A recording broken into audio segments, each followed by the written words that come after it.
Hey, Truths, and shout out to my new Truths that recently subscribed to me, all 50 of you guys. Hey, this is your sister Truth Seeker 5000, BKA Evangelist Dawn B. Anderson. Here we meet again for the foolery. Now, I'm doing an audio of this episode this time because it really wasn't worth me putting on a good wig for. I'm just saying. But I'm going to try to keep it short and sweet, though. All right, so let's get into it. So we open up with Pastor Corey Hambrick and his wife jogging, telling his wife about the intense meeting with Antonio. We know Antonio was getting in his butt. And he was telling her how he wants to hold a meeting with him and other officers. Now, I noticed he was wearing a tank top, t-shirt that said, "Sun's out, guns out." Again, sun's out, guns out. Like, I know that was supposed to mean, the sun is out, so I'm gonna, flex my muscles, my guns. But I felt some kind of a way about it on a subliminal message type, a feel. Now, I could be wrong, but why why wear a shirt that says sun's out, guns out? To me, personally, it's saying your sun is out, so let me get my gun out. Okay, I really feel like somebody was trying to be funny there, but they're not. But that's just the thoughts from the book of my mind. Like I said, I could be wrong.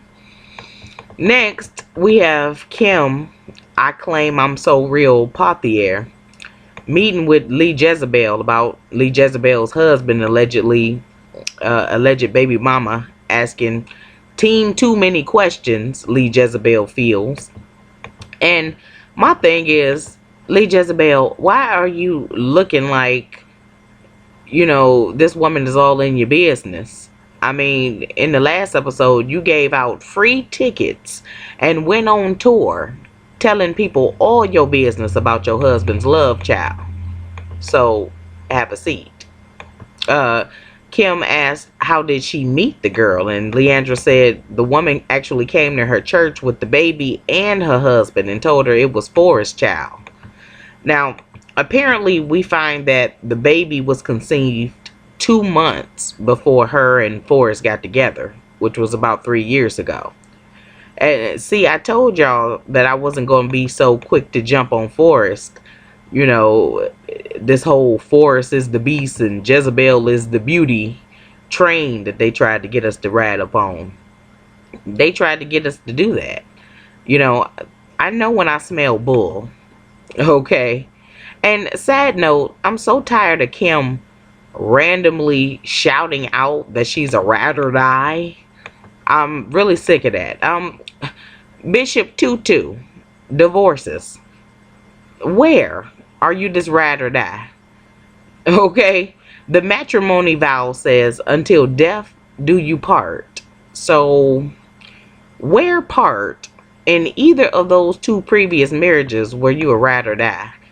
Telling Leandra to just keep Jesus in their marriage and they gonna make it. Just do that. Okay, and you on your 3rd marriage. You met your husband on Facebook. He 15 years older than her. And when they actually interview together, she's always just going on and saying how much she loves him. But to me, it looks like a lot of talk. Hence her name, Kim Talk. It looks to me like she's trying to just sell us on their marriage. I know she's going to really try to hold this thing together, but I'm not buying what she's selling. And also, her husband is supposedly a pastor too. I'm just not believing it all. That's all I'm saying. I do pray for and hope for Leandra and Forrest marriage, but Bishop Tutu can have a seat also. Next, we see Tearwolf Canton Jones invited Corey over to speak again to Antonio for round 2. Now, a few of you truths expressed how much Antonio got on your nerves the last episode, and probably in this scene too. Pastor Corey started clapping Okay, and Antonio. And Antonio asked, "Why are you getting so aggressive? What so defensive? What's going on?" You know, and actually, I believe that they left some footage out of Corey actually getting unraveled in this scene. A lot more than what we actually saw, and saying more than what we saw. But Pastor Corey was in the end. He ended up preaching that he won't be training. He preaching training, and he's all appearing to be understanding in the effort to bring unity, inviting Antonio and his friends to come out to his police in the community event. Antonio appeared skeptical to the very end, and understandably so. So next we have Pastor Judah. I call him Judas Swiley, and his mom, gay dad, and brother speaking about how their church failed. We find that his dad, knowing he was gay, tried to keep it under wraps because of his second relationship with Judas's mom. He said he thought that Jesus was coming back. But I guess after a while, he felt Jesus was taking a little bit too long. So he continued on. So one day, Judas's mother woke up and she got tired of the lie and said, "I'm divorcing you. And you need to come clean about being gay to the church." And that's what apparently brought them down. And many people left, gay and straight, they said. Judas said in the next scene that they lost the family business, he felt. They were making a lot of money.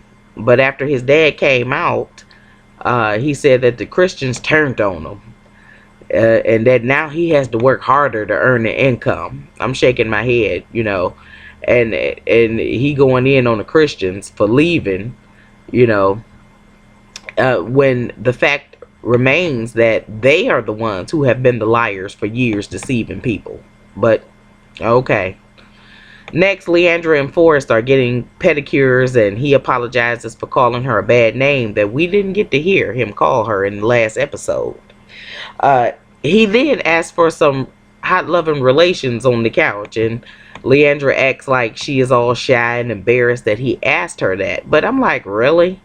You just in a commercial scene had a conversation with Bishop Tutu about how you was watching porn, and you actually had volumes and volumes of a collection of porn, you know, and that how you don't believe that it's a gateway to sin.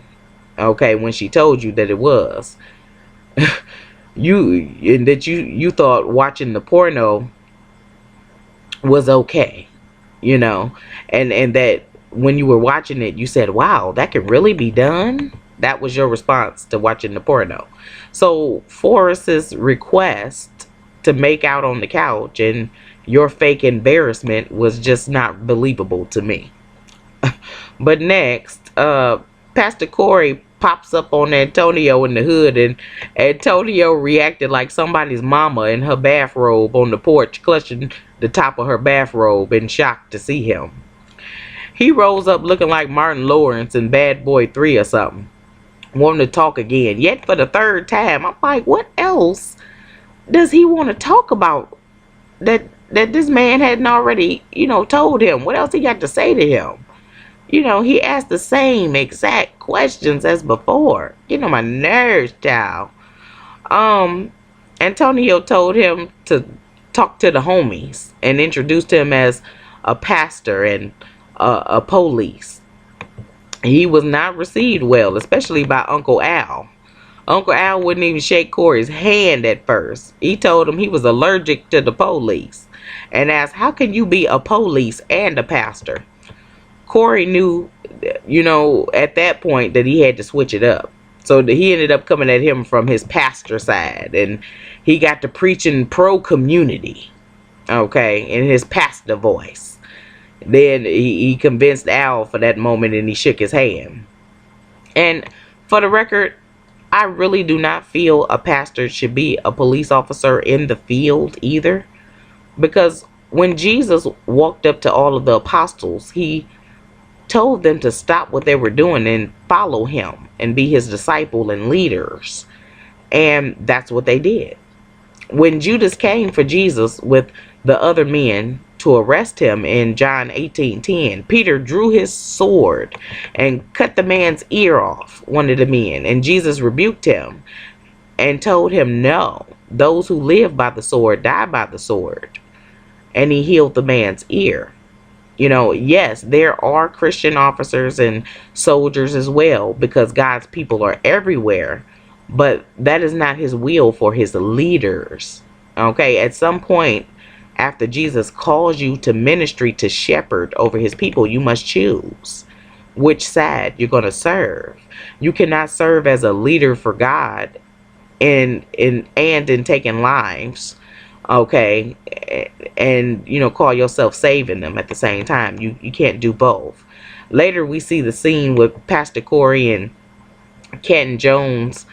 Canton Jones calls Pastor Bulldog activist Bullock, and he asks Corey to talk with him, and Corey revealed to him that he was a pastor and a cop.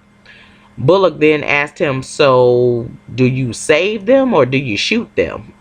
And Corey joked, saying, well, I prefer them to be saved before I shoot them. I didn't find that funny, though Corey laughed like it was funny. It wasn't funny at all. Next, Leandra and Forrest go take the paternity test.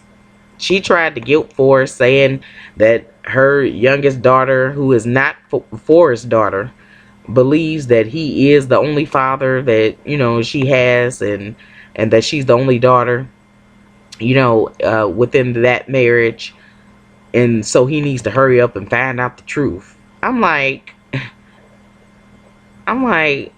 she trying to shame and press this man for the longest, but she has like 5-6 kids who are not his, and this potential one of his was made also.